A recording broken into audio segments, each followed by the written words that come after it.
தேவன் தேவத்தன்மை அடைகிறார். ஸ்ரத்தையா தேவஹா தேவத்வம் அஷ்ணுதே. மனுஷன்னா மனுஷத்துவம்னு சொன்னேன், தேவன்னா தேவத்வம்னு இருக்க வேண்டாமா?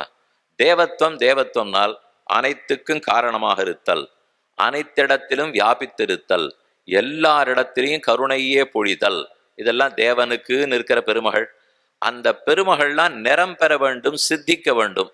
அது அத்தனையும் பிரயோஜனம் கொடுக்க வேண்டும்னால் பிராட்டி கூட அவதரித்தால் தான் அது பிரயோஜனப்படும். சாது பரித்ராணத்துக்கோ துஷ்ட நிரசனத்துக்கோ தர்ம சம்ஸ்தாபனத்துக்கோ சீதை கூட அவதரிக்கவே தான் ராமபிரானுக்கு ஏற்றம், ருக்மணி கூட அவதரிக்கவே தான் கண்ணனுக்கே உண்டான ஏற்றம். ஆக ஒரு சில விஷயங்களை அவதாரிக்கையா பார்த்திருக்கோம். தேச கால வஸ்து அளவுக்குட்படுதல் ராமபிரானுக்கு இல்லை, பகவானுக்கு இல்லை, அவனை சொல்லும் வேதங்களுக்கும் இல்லை.